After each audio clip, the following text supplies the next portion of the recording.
We are live on IG. I'm going to pass it off over here to Josh, and Josh will read off some of these questions that are going to be coming in.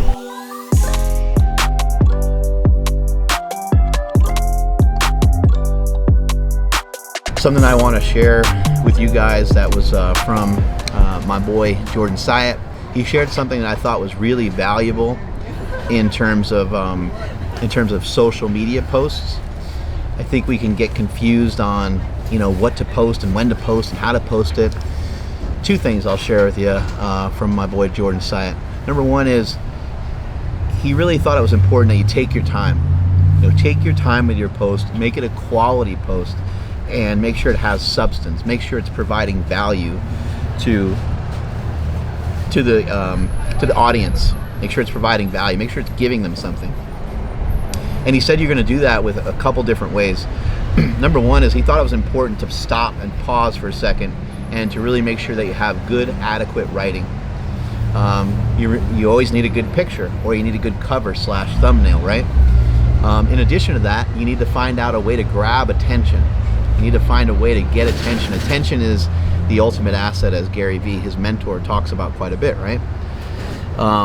In addition to that, and I think this is a real key, is you need to elicit an emotion within the person that gives them a response on what it is that you want them to do.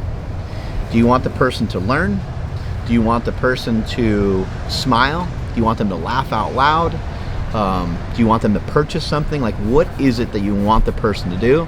And then kind of shape that and figure out a way to deliver the message. So I thought that was a really, really valuable piece of information. Just wanted to share that out with you guys. We got any questions coming in just yet, Josh? Yep. Here's a pretty good one. Mark, what's a simple breakdown for the keto in terms of how much fats to eat daily relative to body weight? I'm not much of a counter, but I will give you some numbers because I know some of you are. I don't count anything. I don't track anything. I don't track even hours of fasting or anything like that. And I don't track fat. I don't track protein. I don't track anything. But if you want to figure out a way to get on track on a ketogenic diet, a way to keep it very, very simple is go 1-to-1. A 1-to-1 ratio of protein to fat. So you have 1 gram per pound of body weight in fat, 1 gram per pound of body weight in protein. So if you weighed 160 pounds, you would have 160 grams of fat, and you would have 160 grams of protein as well. Carbohydrate intake would be really, really low. It would be very minimal. It would be maybe whatever carbohydrates you get from vegetables, and maybe some other carbohydrates might sneak in there from what I call trace carbohydrates. Kind of everything has a carbohydrate in it. Those little bastards are just about everywhere. And so that would be the only carbohydrate you'd have, but that's how you would track your fat and protein together. What else you got? In terms of accessory movements, do you think they should be switched off every 2 to 4 weeks? I think that, so they don't have to. Let's just say that. Your assistance exercises don't need to switch off every 2 to 4 weeks. We don't need to confuse the body, right? You've heard people talk about that, but I could have, a squirrel chomping on my balls while I'm doing like a squat, and that would certainly have my body pretty damn confused. Or I can eat a bunch of hot peppers before I go and squat, or something weird like that, and that would certainly confuse my body a lot, right? But your body doesn't have to be confused to grow. The body just needs to be stimulated to grow. And so you need to send messages and signals to the body on what is the signal that you're sending? Is it powerful enough? Is it a powerful enough message to make the body respond to it? And the way that we do this is with more reps, or more sets, or more weight, or attacking things from a different angle, or having a different tempo. But Ronnie Coleman did the same back exercises for like 20 years or something like that. That's an enormous amount of time to do the same exercises, and he didn't have a lack of lats, did he? He had a massive, massive back, and you'll find that to be true of guys that have huge legs and guys that have huge chests. You're like, oh yeah, I'd go in there, and first of all, they all overtrain. That's always a common thing amongst people that are jacked. They overtrain. And then the other huge factor in there is that they keep it simple. They're not really trying to change up a lot of stuff. You can change up stuff if you want. You can do different stuff every single week. but there's so many different ways to change an exercise. The speed at which you do the exercise changes everything completely.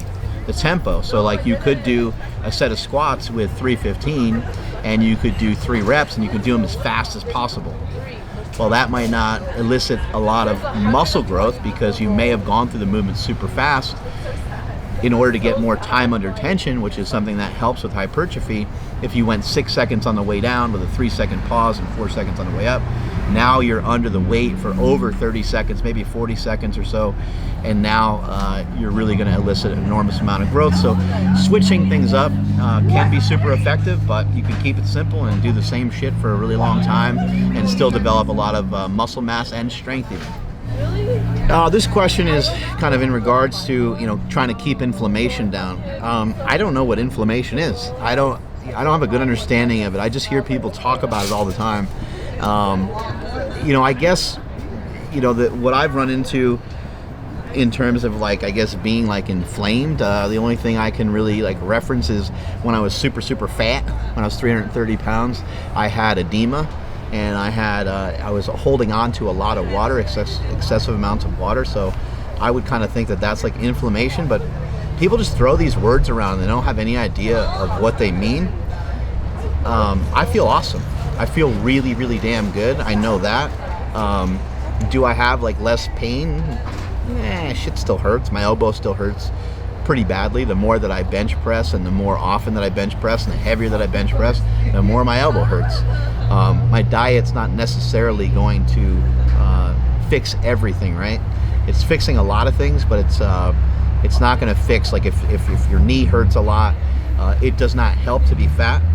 It's not an assistance to eat junk food or anything like that, but I'm not a person that buys into this kind of whole inflammation thing. I think it's maybe overdrawn and overdone. However, I will say that better is better. Look better, feel better. You can only feel as good as you. You can only think as good as you feel. You can only think as good as you feel. So if you don't feel good, you can't think great. And if you're fat and if you're making mistakes in your diet all the time, you're going to kind of feel bad about that all the time. And you're going to kind of always be drawn towards that. And you're going to feel like you're not accomplishing the things that you want to feel. And so you're going to feel a lot of friction in your life. And you might just be stressed, but I'm not in love with that word inflammation. My brother's in a tremendous amount of pain. He has arthritis and a bunch of other things, and he's still in tons of pain, and he does a carnivorous diet, and he tries to do as many different things as he can to stay on point with the diet, but he still runs into some issues here and there and still has pain. So it's not a cure-all for everything, but it can really help with a lot of diseases and a lot of things. Got some more questions coming in here on Instagram Live over here. The War on Carbs can be a great diet to get a lot leaner.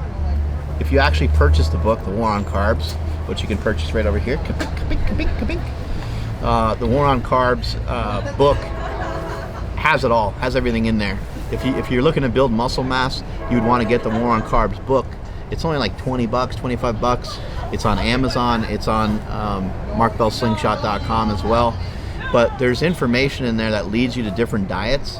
It's, the War on Carbs is something that starts out really, really strong and powerful, and it's a militant stance against carbohydrates. You don't eat any carbohydrates, and you try to go for as long as you can without them. But there's progressive diets in there that lead you to start to eat a little bit more carbohydrates. There's a diet in there called the PED diet, which is the performance enhancing diet. And the performance enhancing diet allows for some carbohydrates, because when you're on a ketogenic diet, once you get your body adapted to burning fat, you get your body what's called fat adapted, then you're allowed to have an influence of a little bit more carbohydrates, but you're still running a ketogenic diet because you're still producing ketones. In addition to that, you're kind of now getting the best of both worlds. You're getting some carbohydrates for some good energy for a training session. You're also allowed to have some carbohydrates after a training session to help with your recovery and help the muscle bellies feel full of glycogen. But look, man, you don't need that many carbohydrates. You don't need as many carbohydrates as you think. So even on the PED diet, it's still a very low carbohydrate diet.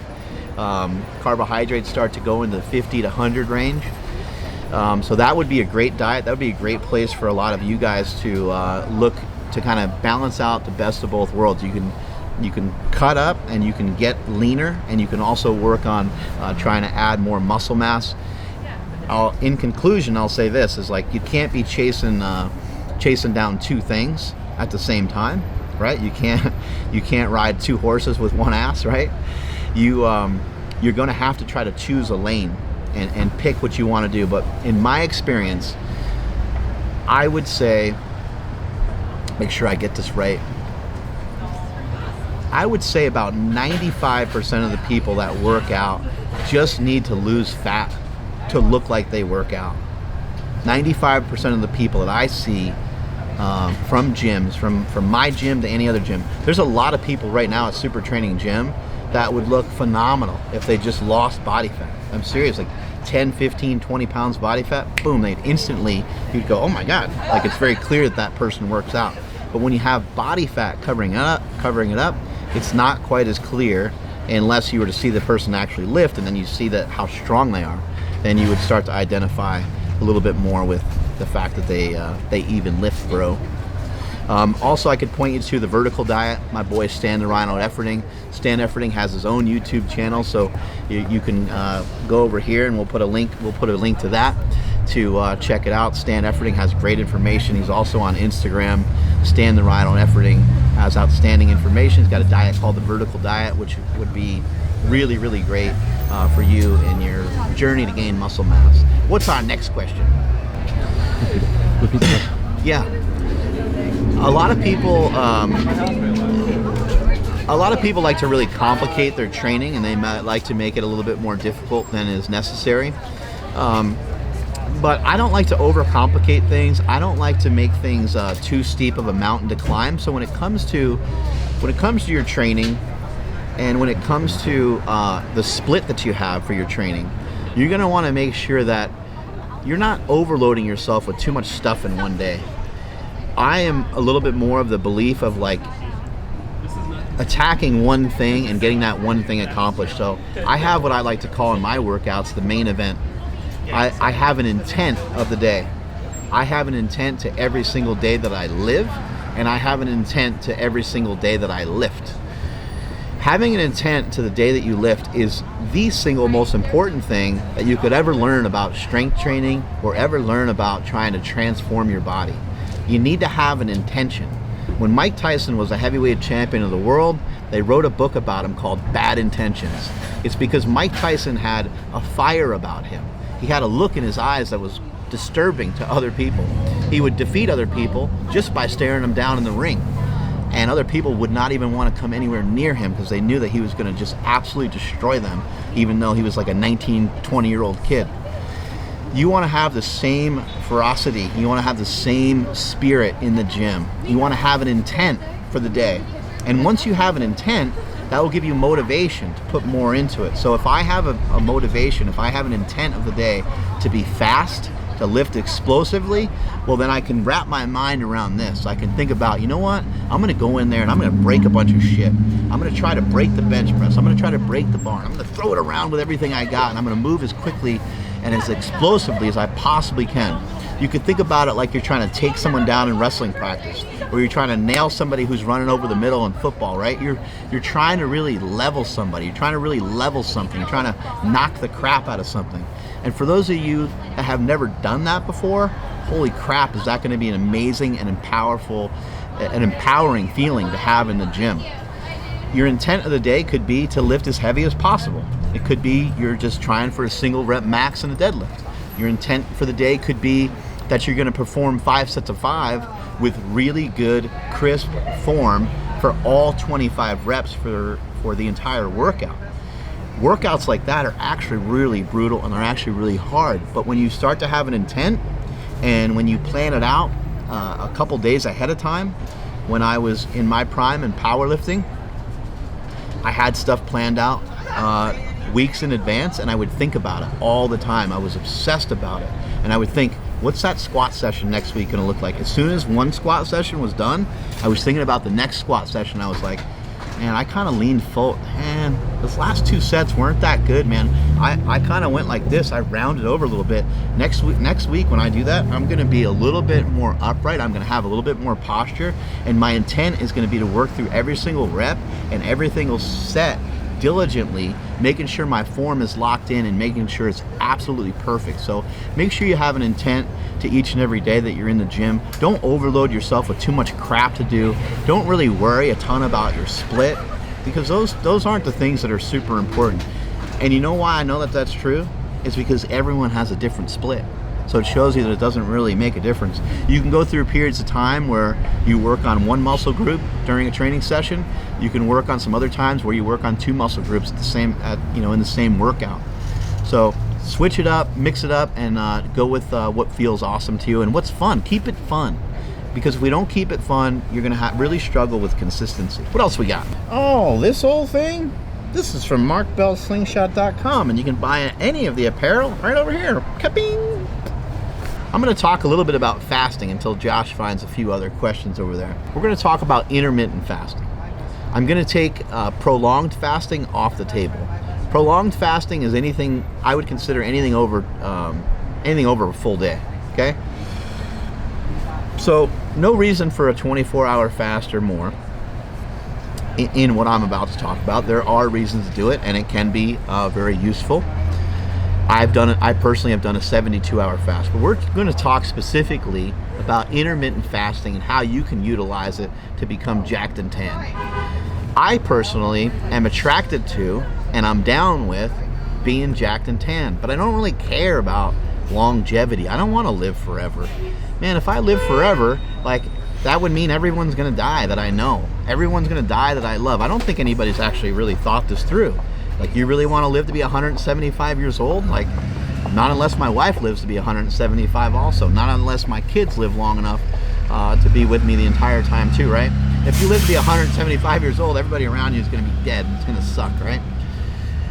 Anyway, when it comes to fasting, you hear a lot is made of people talking about your cells and people talking about autophagy and people. I don't care about any of that.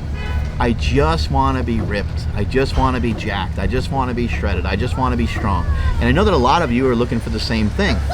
And then we hear from people that do a ketogenic style diet or that do intermittent fasting and they're not jacked. Here's the rule for me. If you're not jacked, I ain't listening to what you got to say. You don't have that much valuable stuff to say in this space, in the nutrition space, in the fitness space, in the strength and conditioning space. I don't want to hear it from you.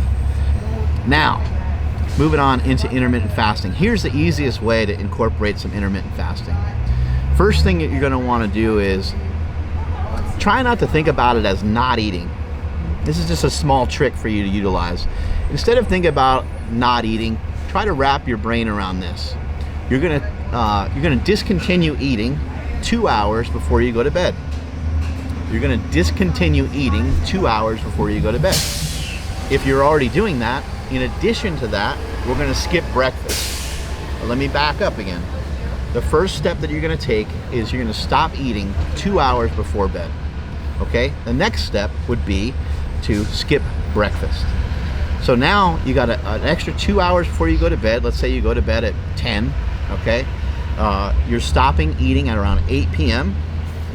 You're cycling through your 8 a.m. breakfast. You're not going to eat your 8 a.m. breakfast, and your first meal can come whenever you see fit, whenever you feel like you have the urge to be hungry. Now, what I would suggest that you do is push off that hunger pang a little bit, because it's going to sit there and it's going to hit you, and you're not really as hungry as you think. When we're hungry, we're actually getting healthier, in my opinion.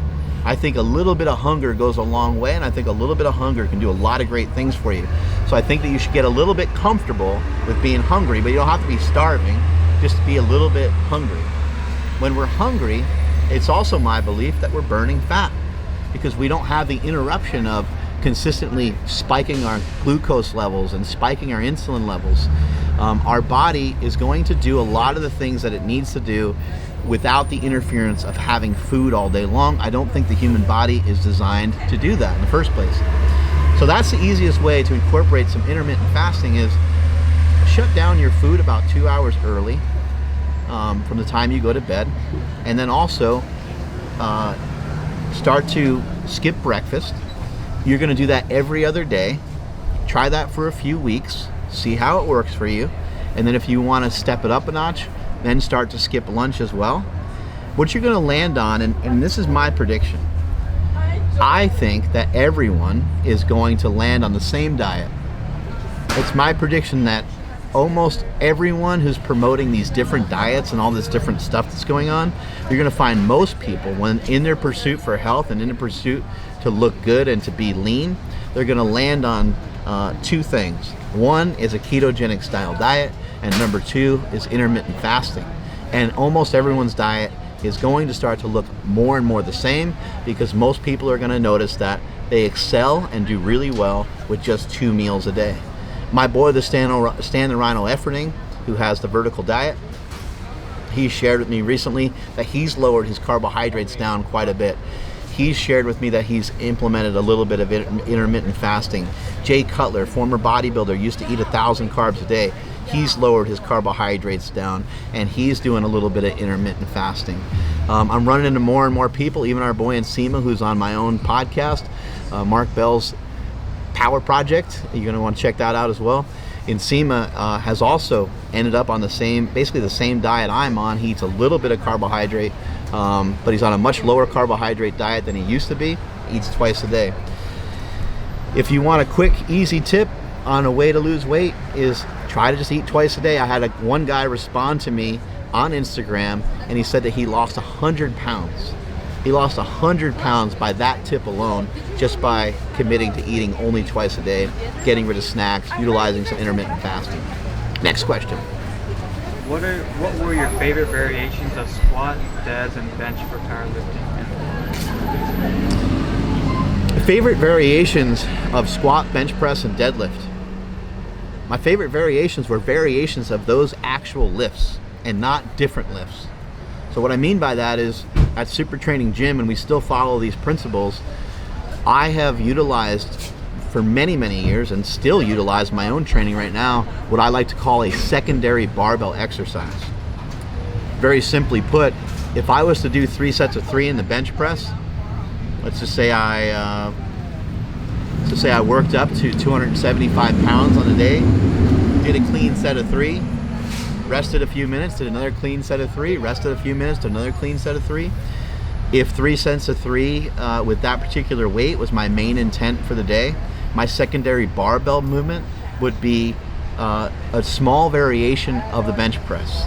So I might now, I could have gone with comp grip for the 275 pound bench for 3 sets of 3. Now I might do 3 sets of 6 with a close grip, working on my triceps, working on my lockout power, working on that transition where everybody seems to get stuck. Another variation could simply be to maybe throw on a slingshot. If you were to throw on a slingshot, now you could do, you can continue your 3 sets of 3. You can do an additional 3 sets of 3 reps, and you can increase the weight every single time. When it came to the squat, I might do wide stance box squats. Well, the next movement might be a good morning. I did tons of good mornings. You want to squat over 1,000 pounds? Do some damn good mornings. Good mornings hurt. They're brutal. What you're trying to do is you're trying to get your upper body, your shoulders, to go past where your toes are every single time, and you want to really lean forward when you're doing a good morning. But I've done good mornings with 500 pounds, with 600 pounds. Watch some of the old videos. I used to really get after it when it came to good mornings. Good mornings were my secondary barbell movement. It's a small variation of a squat. It really doesn't look that much different than a squat. It just looks like a poorly performed squat. But that would strengthen my hamstrings, that would strengthen my ass, that would strengthen my core, that would strengthen my lower back like you wouldn't believe. If you have the strength to do a good morning, you'll have the strength to squeeze out of a squat where you might have leaned forward quite a bit, or you might have collapsed a little bit at the bottom. Good mornings were tremendous, and I used a cambered bar for it, and I'd actually put chains on there as well. A lot of times, so some of you guys might not have access to all these different bars and all these different cool things that I had, but you should figure out a way to gain access to these things because they're important. I think that any real strength athlete worth a damn is going to seek out the best gyms to train at. So if you're at a place and all they have is regular bars and regular weights, you need to get the hell out of there. And you need to go to a SuperTraining gym or a barbell brigade or a combat sports academy. You need to find, there's great gyms all over now. So you need to find a gym that has the appropriate stuff for you. The good mornings were also something that helped build my deadlift up tremendously. As someone who often pulled sumo in competition, my secondary barbell movement for deadlifts was just simply some conventional deadlifts. So let's just kind of use the example of, let's say I worked up to a heavy triple in the deadlift. I might have done 600 for a triple sumo. Then I would take the weight down to, let's say, I don't know, 500 pounds and do a few sets of 4 to 6 reps with a conventional stance. So if you think about it, on bench, squat, and deadlift, all I mentioned was kind of like moving your hands around and moving your legs around a little bit. So you can go with a closer stance, wider stance, like whatever you didn't do in the first movement, that's what you're going to want to attack in the secondary barbell movement. When it comes to actual assistance exercises and dumbbells and lunges, and it doesn't matter that much. You do have to do it because you do need hypertrophy, you do need to be bigger, you do need to be stronger, you do need the ligaments and tendons of your body to really work really well when called upon for those bigger squats and stuff like that. But the reason why barbell exercises are so powerful is because they are barbell exercises. And the reason why assistance exercises can be so beneficial is not because of anything special about those exercises. I actually don't think those exercises matter. I don't think those exercises matter a ton. I know. I really believe that. I used to leave the gym a lot of times and not do half of them.